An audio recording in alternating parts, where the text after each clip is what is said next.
আসসালামু আলাইকুম। ফাজালে সাদাকাত দিতে পড়া হইতেছে।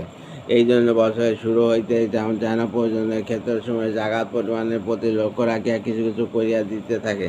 বছর শেষে নিজের মাল ও জাগাত পূর্বরই হিসাব করিয়া লইবে। যদি কিছু কম থাকিয়া যায় তবে তখন উহা পুরা করিয়া দিবে।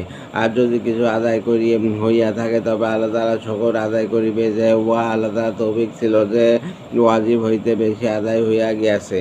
এই পদ্ধতিতে জাকাত আদায় করার মধ্যে তিনটি উপকারিতা রহিয়াছে। প্রথমত, জাকাতের পূর্ণ অঙ্ক যদি পরিমাণে বেশি হয় তবে ও একসঙ্গে বড় অঙ্ক খরচ করিতে অধিকাংশ সময় মনের উপর ভারী অনুভব হয়।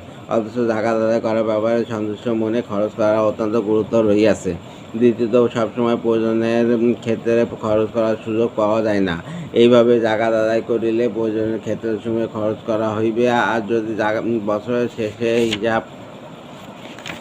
হিসাব করিয়া জাকাতের টাকা এই খেয়ালে ভিন্ন রাখে যে ক্রমান্বয়ে আদায় করিতে থাকিবে, তবে উহাতে একদিকে যেমন প্রতিদিন বিলম্ব হইতে থাকবে, অপরদিকে বলা যায় না যে জাকাত আদায়ের পূর্বে জীবনের উপর অথবা মাল উপর কোনো বিপদ আসিয়া পড়বিহে না।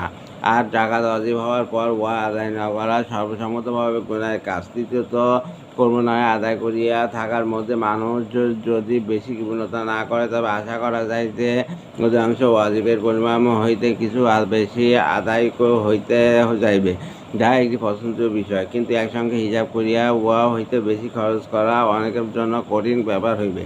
এখানে একটি কথা গুরুত্ব সহকারে মনে রাখা চাই যে জাকাতের হিসাব চন্দ্রবর্ষ হিসাবে হয়, 16 বর্ষ হিসাবে নয়। কিন্তু অনেকে ইংরেজি মাস হিসাব করিয়া জাকাত প্রদান করে। উহাতে প্রতি বছর 10 দিন বিলম্ব হইয়া যায়। উহা ছাড়াও 36 বছরে 1 বছর জাকাত কম হইয়া যায়, যাহা নিজের জিম্মায় অনাদায়ী থাকিয়া যাইবে।